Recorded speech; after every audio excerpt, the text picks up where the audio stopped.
Iba't ibang serbisyong pangkalusugan ang inihatid naman sa mga senior citizens ng Baguio City bilang pagdiriwang ng Elderly Filipino Week. Karagdagang detalye mula kay Wendell Ramos. Halos 1,000 senior citizens ang nagbenepisyo sa Elderly Health Fair 2025 sa Baguio Convention and Cultural Center noong ika-7 ng Oktubre na inorganisa ng Department of Health, Baguio City Health Services Office, Geriatric Unit ng BGHMC, City Social Welfare and Development Office, National Commission of Senior Citizens at iba pang ahensya ng gobyerno. 4 na libreng serbisyong medikal ang inialok sa mga benepisyaryo. Mayroon ding unlimited vital signs at health risk assessments. This elderly health fair is conducted every year para po sa ating mga elderly po ito, specifically yung ating 65 years old and above. Bale, we are providing one-stop services.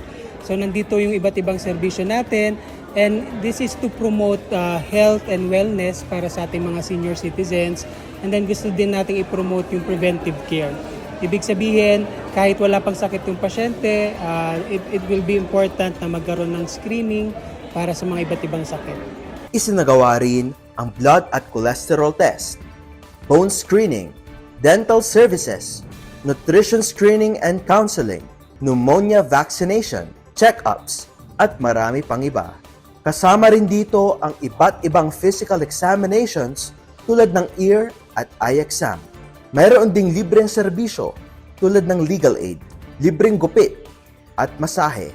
Bukod sa mga serbisyo ay nagkaroon ng presentasyon, zumba, at picture taking sa photo booth. Nagpasalamat naman ang mga senior citizens sa naganap na health fair. Maganda po. Babalik pa nga po ako sa loob. Marami pang kailangan gawin sa loob. Lalo na sa mga vaccination. Kasi lifetime na raw pala yung pneumonia. And mahal yun. Mahal yung vaccine na yun sa labas. Yung nutrition screening, ang pinuntahan ko din dyan sa loob. Tapos pumunta rin ako doon sa Yakap. Din daw yung e-consulta. Kaya hindi na ako nag-fill up ng form. Ayon sa National Commission of Senior Citizens, ang mga ibinigay na serbisyo ay bilang pagtanaw naman sa naging kontribusyon ng ating mga lolo at lola.